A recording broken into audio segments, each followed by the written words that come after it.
You guys have read the title to this video right. Overwatch 2 has become a pay-to-win game, and not enough people are talking about it because the main, I guess, negative publicity, I suppose, Overwatch had was when the PvE got canceled, and that was the whole need for Overwatch 2. So what was happening with the PvP side of things was overshadowed. Now, while I do think everyone has kind of let the PvE go, it was a dream that didn't come to reality, and sometimes that happens. We need to take a look at the game that won Game of the Year, the PvP side of things, the reason why everyone fell in love with Overwatch, and we need to call out Blizzard for the, I don't want to say lies, but it kind of was like the untruths, I guess, the false claims they made about Overwatch 2's PvP and the 5v5 experience that they used to justify heroes being in the battle pass and being locked over time. Even Kiriko and Junker Queen, heroes that have been out for over a year and a half, Kiriko being an essential character to winning in this game, are still locked by default.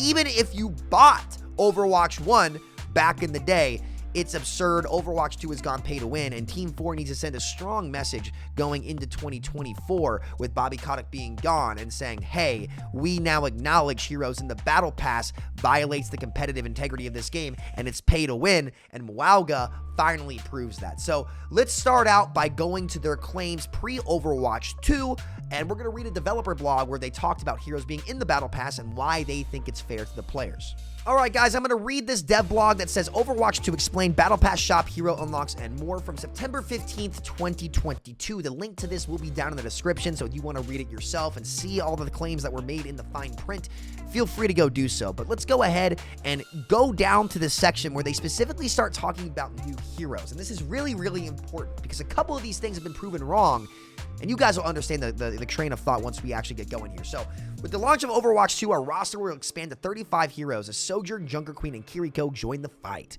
As we build new heroes and balance the existing cast for our new 5v5 experience, we have shifted our hero design approach to allow you to have impact on your matches with a range of different heroes and strategies. This means reducing the presence of specific hard counters to heroes. So, they make the claim that hard counters to heroes will be reduced in this game. They then go on to cite an example about Tracer versus Cassidy, which I don't need to get into. The bottom line is that statement has been proven to be false. I think the developers themselves have accepted there's more counters in 5v5 than there are in 6v6, particularly because a lot of tanks will generally have weaknesses, right? Like the tank design in this game, right? Each tank only excels at one thing. So generally speaking, unless they're Sigma or all-arounders who have no weaknesses, which is how they get picked in this game. So the heroes that had weaknesses, like Hog, for example, had to get reworked to get picked or get massive buffs, or Reinhardt will always be hard to play against Bastion and Mei because all he has is his shield. He doesn't have any massive damage mitigation. There are drop-offs to each of these characters. When there's only one of those characters, you don't have a second tank to help mitigate that, right? It's super easy for the other team to just swap to certain heroes and absolutely ruin your neutral mid-fight because they've countered you, right? Everybody has generally accepted this experience to be worse in 5v5, and it's primarily caused by there only being one tank. So, that has been proven to be incorrect. This focus also means that when a new hero is introduced, beginning with Kiriko, we will delay introducing them into competitive mode for a few weeks, which will allow us to tune their balance quickly if needed, as well as give players time to experiment with them. Another big claim about 5v5, and I'm not going to make this about 5v5 and 6v6, that's not the point of this video, so please don't take it as that. However, there were certain things, claims they made about 5v5 that they then used to justify the game being pay to win, which we'll talk about literally after this line. But I just want to clearly iterate that point. The whole point of this video is not 5v5 or 6v6. I want to focus on this, but I have to mention it here. So, because of this new approach to heroes and tuning balance quickly in 5v5, which everybody claimed was easier to balance, this will allow us to tune the characters. Because of this shift in design, we believe that launching new Overwatch 2 heroes via the Battle Pass system is fair to our players, respects the competitive nature of the game, and aligns with our goal of supporting Overwatch 2 as a live service game moving forward. So, that being said, let's take a look at how that's gone. How has that gone in terms of Overwatch? Take a look at this clip where this player literally leaves the game to buy the Battle Pass so that he has instant access to Mauga in Grandmaster competitive. This is soldier. No way. No way. No fucking way. No fucking way he leaves to buy the Battle Pass. No fucking way he leaves to buy the No way. There's no way. Wait, did he go buy it? If he fucking, Bro, he fucking did. If he just bought the battle There's pass, no bro. fucking way. He bought it. He bought it. What the? Bro. So it's very clearly not fair to the players. It's very clearly not fair to the competitive nature of the game. You have put a hero in the game so overpowered that it just by default at the skill floor wins every duel. We have not seen a character in the game since Broken Brigitte in Season 10's launch that has allowed so many players to get boosted up this many ranks just by picking the character. And this is all we're going to see going forward in 5v5 role lock Overwatch 2 Battle Pass system. It is objectively pay to win. If you do not have the character, you are at a massive disadvantage. That is what pay to win means. Now, before we get into Mauga, and while not only is he pay to win, but how he's designed is just really bad and boring for the game. Let's talk about this point here quickly, because I don't want to get into, I want to talk about heroes in general right now. New heroes will come out every alternate season, except for Season 1 and 2, which will each feature a new hero. After that, we are planning a new hero in Season 4 and 6. There will be ways to earn heroes introduced in earlier seasons and future seasons, so everyone will have the opportunity to earn these heroes by playing. This applies to players who start playing in future seasons and to players who didn't level the previous battle passes enough to unlock the hero. You will be able to earn heroes from past seasons through special new hero challenges, or you can directly acquire them in the shop with Overwatch coins. Can we talk about how ridiculous it is that a player would have to buy or unlock Kiriko? Why is it barred at all? Right now it is 10 wins for Kiriko, right? But why is a character that has been out for over a year, that has the most important ability in the game right now, in Kiriko Suzu and Cleanse, to cleanse the Mauga, why is that character locked for anybody?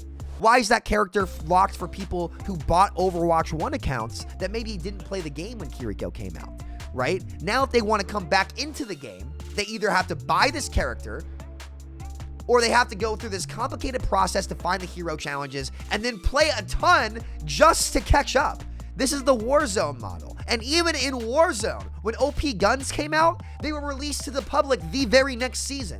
But Overwatch 2's case, Overwatch 2, unironically, this might be the most pay-to-win game we've seen in years. I'm not joking with you. This might be the most pay-to-win mainstream shooter game we've seen in years. And nobody's talking about this. And I get it. League of Legends does this, blah, blah, blah. But how heroes work and picking in Overwatch works, being able to pick what they can pick is so essential to the fun and fairness of the game. Other games aren't like that. The heroes themselves are everything in Overwatch. So the fact that a lot of them are locked just sucks. And to be frank, what made Overwatch 1 such an appealing game to people is that everything felt accessible, right? I never felt like in Overwatch 1 that the game was unfair from the tools that were supplied to us. I thought some heroes were dumb, like Bap and Brig and Sigma and Orisa. Nobody really liked those heroes, right? But everybody had access to them. Now, in Overwatch 2, not everybody is going to have access to these OP picks, right? And before Mauga, it was Alari. Before Alari, I guess Lifeweaver was the only underwhelming one, but Ramatra was a must pick as well. Before Lifeweaver. And then before Lifeweaver, Kiriko, who was hard meta. Oh, wait, who came out before Kiriko in Overwatch 2? Oh, Junker Queen. Oh, wait, in the betas, Junker Queen was also hard meta. Every single one of these characters that has come out aside from Lifeweaver has been incredibly strong or a must pick from the second they've been released and put in the Battle Pass model. If we want to talk about hero specifics, like literally 7, like how many characters is that? Junker Queen, Kiriko, Sojourn 2. Sojourn 2 was also insanely good, right? So Junker Queen, Sojourn, Kiriko. Who came out after Kiriko? I'm drawing Ramatra, who was really, really good. That's 5. Lifeweaver was bad, so 6. Alari was meta, and now Mauga's hard meta. 7 out of the 8 previous characters have been either hard meta or incredibly strong, overwhelming picks that had to be nerfed. How is it fair walling these characters out from players? What about the OG Overwatch players who like to play Reinhardt, who's just outclassed in 5v5 by a lot of these picks? Sure, you can play him, but it's not the same. It's not fun. But this guy spends $10 on the battle pass and gets to dumpster me and climb all these ranks. It is absurd. And I'm starting to ramble a little bit. So now we're going to go into Mauga and go into the details of Mauga and talk about tank design and a lot of these claims of 5v5. Talk about the PvP as a whole, right? So not only was this character insanely pay to win, but this was the worst and most boring one-dimensional mirror matchup Overwatch has ever seen. And this is more so caused by the 5v5 format where, again, if Mauga wasn't the only tank, you could afford to have his abilities be a little bit weaker and allow for more counterplay in between them instead of just overwhelming stats shooting at each other. This is a byproduct of what 5v5 tanks have to be designed like, because if they have a chink in that armor and they're a new hero, they aren't going to get picked because they're simply overshadowed by something else. So it directly goes against the company's interest to have that hero be bad. So they have to give it overwhelming stats, which is exactly what happened. Week 1, Mauga came out. He was hard meta and beating everything. 1 week went by and they said, okay, he's clearly too strong. Let's nerf him. But then they nerfed him, and all of a sudden, we're relying on the balance team of Overwatch, who is infamously bad for, or infamously known for making terrible balance decisions. I'm sorry. Listen, I'm not trying to hate on anybody specifically here, but let's not pretend. The Overwatch balance team does not have a good reputation for a reason. Brigida launch, double shield, goats. It's one thing after another. So now you're giving a team that's already been traditionally known to struggle 2 weeks to balance a character, right? In a format that's harder to balance in and expecting them to get good results. In this case, it's not really fair to them because there's not enough time to actually figure it out when there's such a razor-thin line of margin when adding a new tank into the game. So then they nerf him, right? He becomes terrible and is unpickable. So 1 week later, we're approaching the holiday break, and what does Blizzard have to do? Well, we can't have the new hero be obsolete like Lifeweaver again, so we have to buff the absolute wazoo out of him. And then they go to Christmas break, and Mauga is now hard meta and overwhelms every single tank in the 1v1. He wins a 1v1 against every single tank in the game. How is that better PvP? It's not, right? It's not. So the duels are super one-dimensional. There's too much pressure on the balance team. There's no skill depth or expression to the character, really, past the skill floor. And it's not a design problem. This is just how this format is meant to be. This is the best this format has to offer, a pay-to-win game. Or a business model that goes against the interests of the company. So what do, right? And here's the answer. Here's the answer. None of these heroes should be in the battle pass. If Blizzard wants to start selling stuff for new characters, they should sell only a skin bundle that maybe rewards you with XP boosters or something like that. Any character that has been out in the game for more than 2 or 3 seasons should be automatically unlocked by every player. That is what made Overwatch so appealing. It's what made Overwatch fair and what made Overwatch fun to a general wide audience. It wasn't an oppressive game. It wasn't a system that's designed to pick on you. It's designed to give you the power to come into the game that everybody loves and come play. This version of PvP Overwatch is not that Overwatch that was fair and open, that one game of the year that made everybody want to come play it. The longer you stay away from the game, the harder it's going to be for you to get back in the game.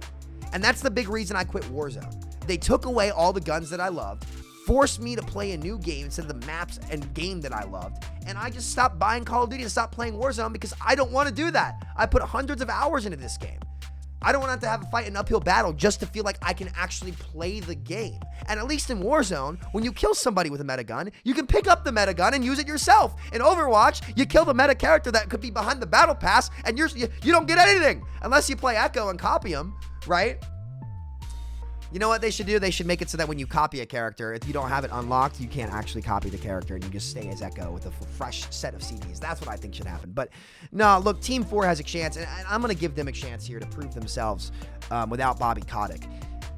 By Q2 of 2024, Overwatch 2 needs to drastically change how its monetization model works. How heroes are locked, how new heroes are implemented in the game. And frankly, I give it till 2025 before people realize 5v5 role lock is not salvageable and it's just a worse format. That's what's going to end up happening eventually. But for now, let's start by making the game not pay to win. Let's start taking the game back to what made people like it in Overwatch 1, and let's start being fair to the players. It is ridiculous that a game of this caliber is unironically pay to win, and it just should never happen. So we'll give the devs a chance to fix this, but that's the state of Overwatch 2. It is quite literally pay to win right now, and the devs should put out a statement about it and say that they are not happy with where it's at, because this is absurd. We've never seen this in Overwatch's history, and this is just what's going to happen in 5v5 role lock and a pay-to-win battle pass game. So we'll see, guys. Thank you all so much for watching. I hope more streamers start talking about this because it needs to get talked about. It needs to get discussed. It needs to get changed. Most of them probably won't, though, because they have affiliations with Blizzard. They don't want to risk it. I don't. I'll speak my mind and say what I think. This game's pay to win. It's shameful. And Aaron, I think you're a good guy, and I think you're going to change this. So I really hope to see you change it. All right. Thank you all so much for watching. I'll see you all next time. Peace out.